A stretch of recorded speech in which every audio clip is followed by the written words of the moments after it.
Welcome to Mindful Musicians with Nancy Schleier. Today we have Danielle Szasz on to chat with us. She's a therapist of 13 years. I have a private practice. I do both therapy and coaching around my mindfulness is usually a component. And then what we're going to be talking about today, self compassion, that's usually a huge component. That's like kind of the overarching thing that I'm most passionate about because I just think it's such a game changer when you learn how to develop these self compassion skills. It's like the best kind of life hack that I know. It just makes everything easier, including change. Talk a little bit about that kind of self-compassion. Self compassion is treating yourself essentially with the kindness that you would a dear friend. And I would differentiate it from something like self esteem, which is premised on the idea that you want to look at all the sort of good things that the things that you're good at, your good qualities, and that's what makes you worthy. Where self compassion, the kind of underlying premise is that worthiness is each person's birthright, that we're all worthy of love and connection. The example that I like to use is when somebody holds a new baby or you have a new baby in your life. Are you ever like, oh, can this baby do anything cool? Is the baby thin and pretty? Does it have a cool job? Yeah. Because you don't care. It's so lovable just as it is. But we're so conditioned to have this shift that, oh, okay, but at some point, you got to start hustling for it. And self compassion just fundamentally rejects that. There's nothing that you could do that would make you more or less worthy of love and belonging. And then I would say the other piece is people are often worried if somebody tends to be a high achieving person that has historically motivated themselves with harshness or no excuses kind of mentality. People have Yeah. this idea of, oh, self compassion means self indulgence. If I'm Mm. kind to myself, what's going to get me out of bed in the morning? Why wouldn't I just lie around just watching Netflix all day? I feel like so many people feel the need to justify everything that they're doing. What I always say to people is like, the cool thing about self compassion is that each moment that arises, it is this chance to practice noticing how we relate to ourselves and trying to relate to ourselves in a kinder way. If what we're noticing is harshness, where it's like, I don't know what your inner experience is, but if you're somebody who habitually is related to themselves in a harsh way, maybe your inner critic is, oh, dummy, like how did you do that? Why aren't you doing better? And guess what? Yeah. That's not going to help you. It's not going Yeah. to help you. Relating that to music is just Yeah, there's this expectation, and I think it's a societal expectation, so it could go with music, but it could also do like academics or your job or totally. whatever. There's this expectation to be perfect at whatever Mhm. it is you're doing. And if you wouldn't mind talking about that and like how we can combat those societal pressures and societal Yeah. expectations. I see that all the time and with like advertising. That's huge. Yeah. Everybody's told you're not good enough, you're not thin enough, you're not fast enough, you're not. And I think a lot of people are trying now to find the line between acceptance of yourself and then Yeah. glorifying underachieving and things like that. That's the fear, right? Of, oh, I'm going to accept myself. Oh, yeah, then I'm just stuck where I am. It's a kind of a hard paradox to accept that actually, the more we can work on accepting ourselves fully where we are, this is Mhm. actually such fertile ground for change. And the flip, the less accepting that we are of ourselves, the more stuck we tend to become. There's a famous Zen quote from a Zen Buddhism teacher who was like saying to his students, all of you are perfect and you all could use a little improvement. And I think being able to hold that paradox too of, okay, however I am is whole and not broken. Mhm. And really, for all of us, there are things that we can be doing to suffer less. And I think Yeah. trying to have honestly that more as our North Star. Where do I need to accept myself and work on suffering less versus how do I become perfect? because I think you're right, like, that sort of is this elusive thing that we're all reaching towards. But I Yes. think when you start to pull back from it, the concept of perfect in a human being is so silly. Like, what would that even be? I was thinking about this the other day because we always are like, "Oh, I wanna be perfect, I wanna be perfect," but that looks different, right? When I first started playing piano, perfect was being able to play all the notes. And Right. as I started to, like, progress and I was able to hit all those notes, then I was like, "Oh, now it becomes more about technique and, like, how can I incorporate these techniques, and can I do that effectively, consistently?" And then it was, how can I portray the musicality and the emotion behind it? It's a moving target. As you were talking, I don't know why, but the image of a tree growing Yeah. came to my mind, like, we never look at a tree and we're like, "Oh, tree, I just wish you were like 6 inches taller or Somewhere skinnier." t but We let this tree grow and we accept it as it is at each stage, but we yeah. understand that it's still growing. That is such a Yeah. good way to think of it. There's another teacher named Ram Dass who would say, one of my practices is try to see myself and other people like trees. Because if you come across a tree in the forest and maybe it's a little smaller than another tree, and you recognize, oh, yeah, that's because it's in the shade of this bigger tree, you're not like, oh, this tree, it should be like this. That's what a perfect tree is like. You're just like, oh, the trees all come in different shapes and sizes, and they're beautiful in their own way. There's nothing that needs to be different in that sense, and trying to see it a little bit more like that. That's a more healthy way to look at it, right? As opposed to the be perfect, don't make Yeah. mistakes. I see a lot of times with students, and I find that a lot of times it's because someone at some point has said something to them. Like, Sure. when I get a student who has had no lessons before, they don't tend to have those types of inner monologues. And when I have a transfer student or a student who maybe came from a harsher teacher, I see that a lot where they get really frustrated and really self-critical and self almost hating.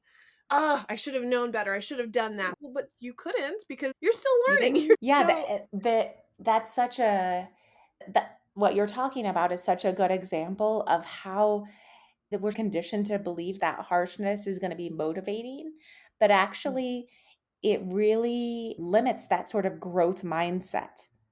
When Mhm. we were thinking in terms of perfection and I should already be this good at it, it really doesn't connect us to that sense of, oh, yeah, I'm just learning and growing, and the mistakes are my teachers, and that's how I learn and grow. And any new skill takes lots and lots of practice instead of, I should already be good at this. And then that's so self punishing, and it doesn't push people actually to learn and grow. No, it doesn't. I remember when I first started teaching, because I've had both types of teachers. I feel like Uh there's, huh. like, this really extreme split in the art Okay. community and the music community. Interesting. One is this very harsh, learn by fire, baptism by Yeah. fire type of do it or die trying type of thing. Yeah. It's very much it's perfection driven. It's very harsh, it's very cruel. And then this other side that I've started to see more recently in the past 20 or so years, and it's more of this kind, accepting teaching. And I've tried both teaching styles. When I was first starting like full-time piano teaching, I was like, I'm going to be harsh on my students, I'm going to be rough with them. And a huge majority of my students quit within months. Okay.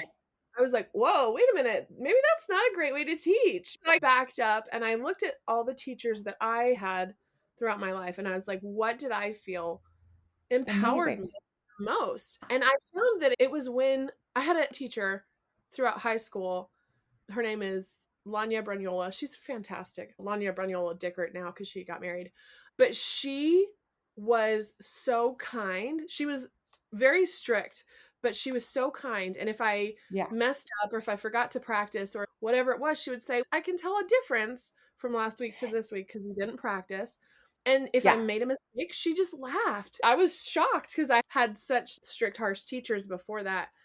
And so I was like, "Oh, it's not that big of a deal. I Yeah. messed up, whatever." So when I started teaching that way and started I adopted this motto of kindness and respect. And as I did that, I saw such a change in my students and such a change in myself as I started to say, well, hey, you're still learning too. You're a teacher, but you're still learning. So talk through some things that you encourage people to do that helps them get into that mindset and that state. Yeah, and I'll just say to your point, when I was making that differentiating between self-compassion and self-indulgence, that Mhm. teacher you mentioned is such a good example because say when you didn't practice, it wasn't like she was like, "Oh yeah, whatever, you don't practice, it doesn't ever matter." She was both loving and firmly held the boundaries and was like, "Okay, next week's a new week. I can notice a difference when you don't practice. Let's figure out what do you need to do to make this a consistent habit." And Yeah. that's so different than say that kind of if it was a more self-indulgent approach, it would be like, whatever, right? Like you don't ever need to practice either way. And it's, yeah, but that's not usually the medicine that we need. It's that place in the middle where we're like, okay, how do I keep myself consistent? Because I know that's what works instead in terms of growing and learning. And Yeah. okay, so how do I teach people how to practice it? I think that's such a good question because it's I this probably has become a buzzword of you just be kind to yourself. There is a practice called loving kindness, traditionally called loving kindness, sometimes now called self-compassion practice. And Yeah. traditionally you would use certain phrases. Those phrases would be things like, may you be happy, may you be safe, may you live with ease. You can certainly practice with those phrases. It is actually through practice of building those neural pathways in the brain because our brains, the way that they work, they require so much energy, basically. So they're always looking for ways to conserve energy. And part of what that looks like is the phrase they use in neuroscience is that the neurons that fire together wire together. Music Oh, is a great example. The more and more you practice, those neurons in the brain get stronger. That things that once probably felt very clumsy and difficult, and you didn't ever think you'd be able to synchronize all those movements over time, those neural pathways become strong and they require much mhm. less effort than they did before. So, when we're thinking about that in terms of even the things that we think about ourselves, those automatic negative thought pathways for many Mhm. people are very strong. That's just what we default to, a place of self blame and shame and things like that. And as you mentioned, you noticed with your students, people don't actually learn very well under those conditions. It's almost like the higher order thinking stuff goes online when we're feeling really ashamed or bad, and we don't learn as well. People learn much better under conditions of love and support. And Yeah. so it really is initially just making a decision. I am going to Yeah. be on my own side and I'm going to work consistently to do things that are going to help me be more and more on my own side. The the formal self-compassion practice, it's combining the mindfulness concentration practice where okay, every time your attention wanders, which is just what happens with human Yeah. minds, you're just practicing gently bringing it back. And in self compassion practice, what you're bringing it back to is these phrases. I tell people Mhm. that the best starting place is usually to just pick someone for whom it's really easy to feel love towards this person, or I sometimes suggest people use an animal, a pet, doesn't matter if they're living or if they've died. For me, when I first started practicing, I had an 18-month-old niece at the time, and Oh, it was like I could just think of her and it was like my heart opened. It was so easy to wish these things for her, things that would have been hard to wish for myself. Things like, may you accept yourself as you are. May you know that you're worthy of love. May you know that you don't need to be perfect to be loved. You can totally play around with the phrases of what does your heart need to hear? And so I would yeah. just imagine her and imagine wishing those things for her. And I would just I set this intention. I'm just going to practice this every day for a year. Yeah. With habit change and habit formation, nobody listening has to go into it like that. You can just be like, can I practice for 3 minutes today? What's manageable now that I can stick to in a consistent way? Not, okay, how am I going to do this? I'm going to sit down and I'm going to do it 20 minutes every day for the next year. It's too Uh-huh. much. But just figuring out what's manageable and approachable that you can actually consistently do. And so I started doing that and it was life changing. It is one of those things where if you can consistently practice it, it's so transformative. I love that you talked about putting that externally, because I think a lot of times we have this kind of internal voice. And what I've found is the words from that internal voice are not necessarily my own. They're things that other Right. people have said to me that then Yeah. become my own voice. So, Yes. how can we stop those thoughts as they are actively coming in? There's this paradox that that is a voice in my head, for better or Yeah. worse. How can I change that and maybe confront it a little bit, but also then not be mean to that voice? Yeah. Because then we get this like battle that is not Yeah. good for anybody. Yeah. It's not going to go anywhere good. I think I would encourage people to think of that as just one part of themselves, usually because we're in our own minds. Yeah. When people first start talking to me, they're so used to hearing that voice that they think it's their own and they think that everything that it says is true.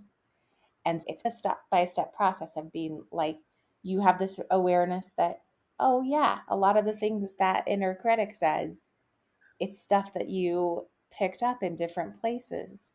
And then it Mhm. just becomes this aspect of ourself. And it's a part of ourself that its role is to do what it thinks is the right thing to do to keep us in connection with the people that we love. So if it picks up on, oh, these people that I love, you know what they really care about is like perfect grades, then that's what we're doing. And it's going to be on you all the time to be like, are you failing? Because, whoa, that is danger. Get it together. Because Yeah. it thinks in its misguided way that it's protecting you. I don't think the goal is to try to get rid of it. It's to try to see it for what it is.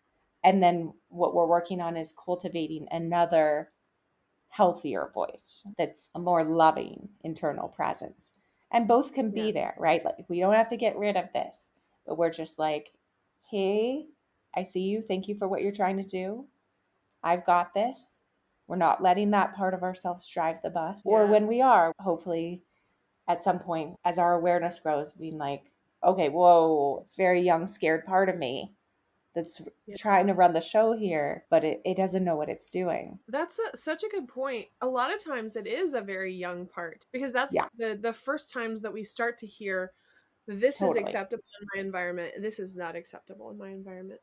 And Yeah. a lot of times it's intergenerational. Yes. If my grandma yelled at my mom is more likely Yeah. to yell at me, I'm more likely to yell at my Yes. kids, and then they're more likely. 100%. What advice would you have for somebody who's like, "Hey, I wanna change and be different Yeah. moving forward," and, like, how can I take that loving kindness and not only apply it to myself, but to those around me, Yeah. and how can I extend that when I'm maybe struggling with that for myself? Is there a way to do that? Is there a way to encourage that in people? Knowing that starting with yourself, that's the place where you can start. It will inevitably ripple out. I'll say this with the caveat that people do generally tend to be kinder to other people than we are to ourselves. Mhm. And at the same time, recognizing that your compassion is actually limited by how you're treating yourself. There's so very little in life that we have control over, even though our poor minds try to trick us otherwise. 99.9% of life really is ultimately outside of our control. What we Yeah, can begin to have some control over is how are we responding? How are we relating to ourselves and our inner experience? Are we able to create more of a pause between the stimulus, whatever's happening in life, and our response so that we're not just defaulting to old habitual ways of relating to things? Just knowing that is enough.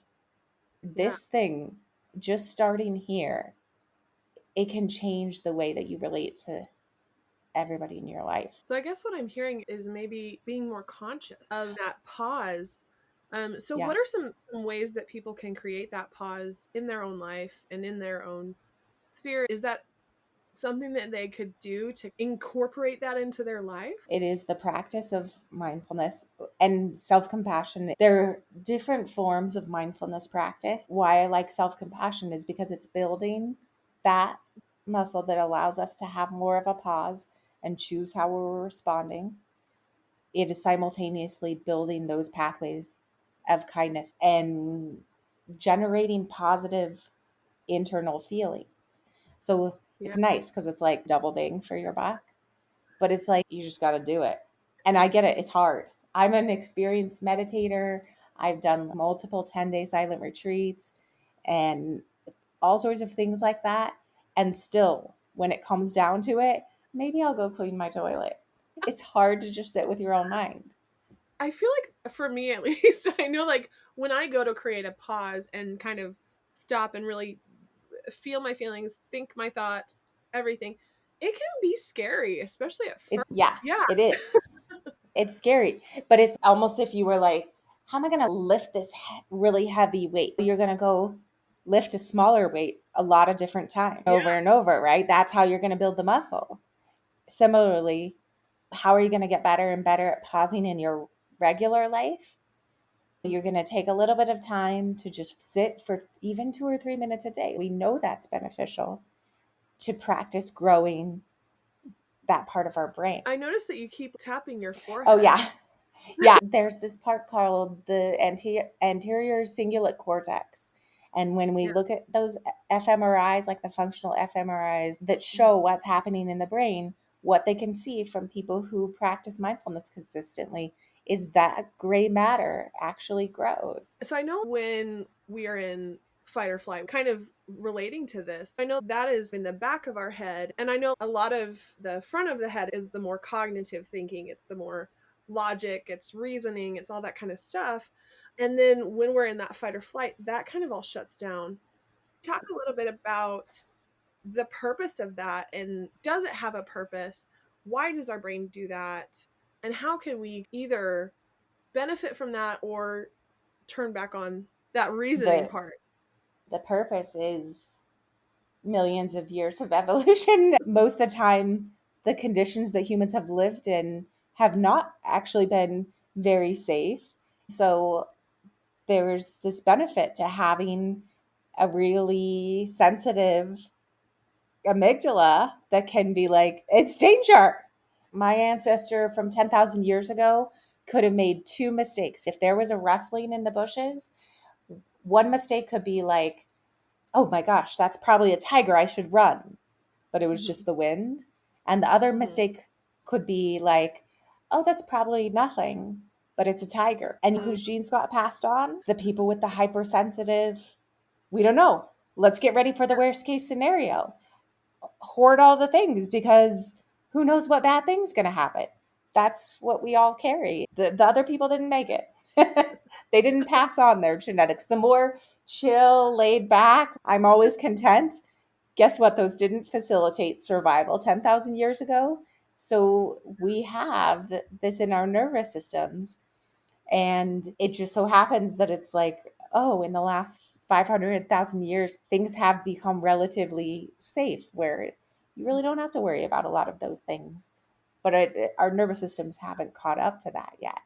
When that is getting activated, how you bring the prefrontal cortex back online, what they say is name it to tame it. Even just being able to say, whoa, I'm feeling really scared right now, that enlists the verbal centers in the prefrontal cortex. And even Mhm. that can be a way of bringing that part of Bringing the it brain back. back online. I tell people scanning the horizon. That's like Mm. another kind of evolutionary holdover. But even just looking out at a horizon can be a way of communicating to our primitive brain, you're Okay. safe. Five, four, Oh. three, two, one, where you're looking around the room and you're noticing five things you can see, four things you can hear, three that you can touch, two that you can smell, one that you can taste. It doesn't matter if you can actually find all those things, but it's just a way of orienting into the present moment when you're feeling spun out, those Yeah. can be really good, like bottom up ways. Because the one thing that's doesn't tend to be very helpful is like, hey, come on, calm down. Self, this is so dumb. You're opening an email and you're panicky, or you have to make a phone call that you don't want to make. And your heart's racing. Oh my gosh, like what's wrong with you? Not helpful. Yeah, it's so funny you say that because that's what we tell people when they're panicking. We're like, "Oh, calm down." It's interesting because when we try to tell ourselves that, it doesn't work. The more we practice these things with ourselves, the better we're able to be like, oh, wait, I know that doesn't work. I've been practicing this with myself. Like, why am I trying to do this to somebody else? It's interesting that you were talking about that evolution of being in danger and stuff. I find that when I'm feeling that way, if I remind myself, "Hey, you're not dying today." Like, there is I no mean, threat here. yeah, That for me can be like, "Oh, yeah. Oh, there's yeah, not a threat." But yeah. it's hard because and I think we maybe talked about it earlier, but at one point I remember you saying something like it's hard because the call is coming from in the house. I think what we were talking about before is that these brains, they don't know the difference between physical and emotional pain. And that's Mhm, because humans are a very social species. Really, our ancestors only survived because they were dependent on other human beings. We just mhm, know that. We're a species that needs each other. We're very wired for attachment.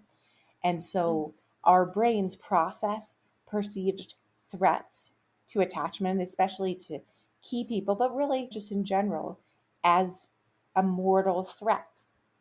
The other thing is that if somebody outside you is speaking to you in a really harsh or abusive way, then our brains and nervous systems are going to process that as a type of danger. mhm. But also, when we're relating to ourselves in that way, it's the same thing. It's really dysregulating. And a lot of people are walking around in a pretty consistent state of fight or flight because the way that they're relating to themselves, they would recognize if somebody outside of myself talked to me that way, Mhm. I would say that's abusive. But a lot of times when we're doing it internally, we're so used to it that we don't recognize that cruel way of talking to ourselves as also, oh wow, it's affecting my nervous system in the same way. It's something that I don't think a lot of people are conscious of. But we also almost feel like if it's internal, that one, Yeah. and I think we mentioned this earlier, that we assume that it's true, and Yeah. two, that I deserve that. I deserve Yeah. to talk to myself this way because I've disappointed this somehow perfect version of myself.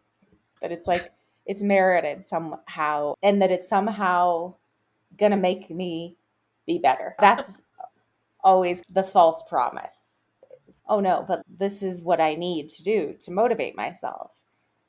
For many of us, like that's our entire worldview. And it's Yeah. scary to be like, this might not be working. Or maybe it's worked for a while. Certainly by the time people come to see me, it's because they've hit a wall and they're starting to see the costs in the form of chronic pain or depression or anxiety.